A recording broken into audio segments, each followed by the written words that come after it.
Thank you very much, Mr. Chairman. Secretary Hegseth, you oversee one of the largest and most important organizations on planet Earth.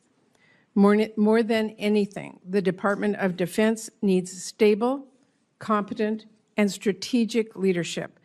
And much as I had feared back in January, it is not what we are seeing under your leadership. In a matter of months, you have lost top aides and reportedly struggled to hire new ones. You have fired highly respected top military officials.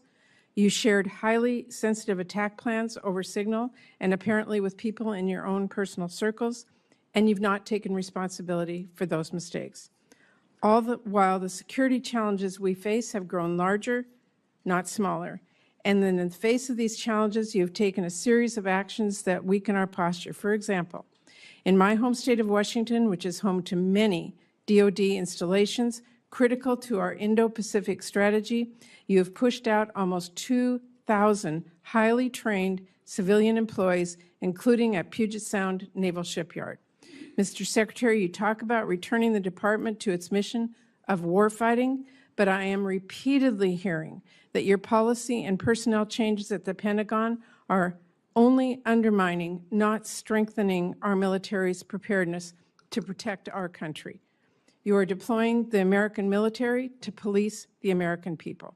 You're sending the National Guard into California without the governor's request. Sending the Marines not after foreign threats, but after American protesters. And now President Trump is promising heavy force against peaceful protesters at his D.C. military parade.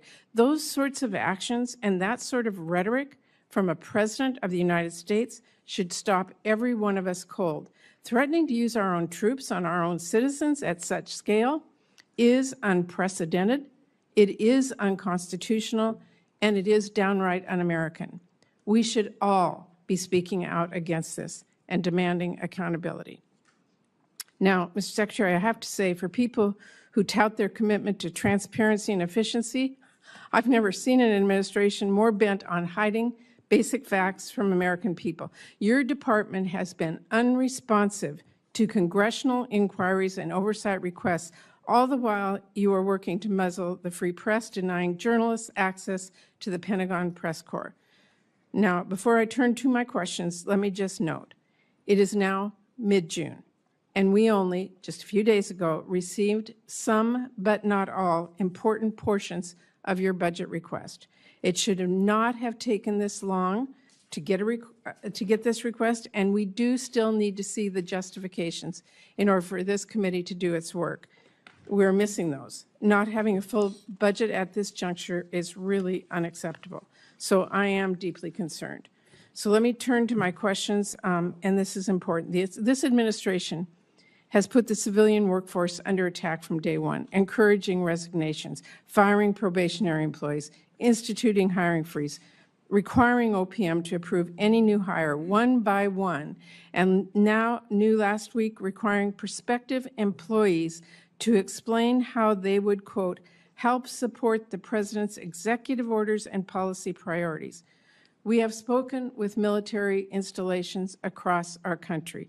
Almost all of them have been forced to fire skilled civilian employees who are badly needed.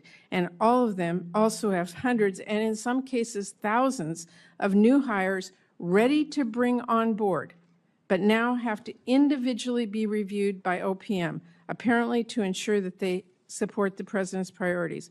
Secretary Hegseth, I want to know, and keep your answer short, I have limited time, will you be firing more shipbuilders, yes or no? Senator, we haven't fired shipbuilders. We've offered through a right sizing of our civilian positions, which everyone in this committee would acknowledge that the Defense Department has had a bloated bureaucracy for a long time, have given a voluntary process by which some people can choose to take a DRP. I'm just asking you so it's a question. not a firing of shipbuilders. That's a totally disingenuous characterization of what our department is doing. We are focusing on shipbuilding. Mr. Secretary, do we need more or fewer shipbuilders? We are investing historically in our shipbuilding defense industrial base and workforce and ships in this budget, more than anything the previous administration ever did. So, well, you managed to fire highly skilled workers, including my home state of Washington, for no reason. So let me just say, the Navy needs welders, not people who can recite a president's executive orders. If the Navy wants to hire a qualified candidate for the role, but that candidate happened to vote for or donate to Democrats, would they be hired? Senator, there's never been a litmus test for hiring welders. Well, If you can weld, you can work at the Defense Department. That is what they are being asked. And Mr. Secretary, I just have to say, we need to drop the politics in our military. We need to hire the best people. We do not need to force them out. That is simply the case at this point. I'm out of time. Thank you, Mr. Chairman.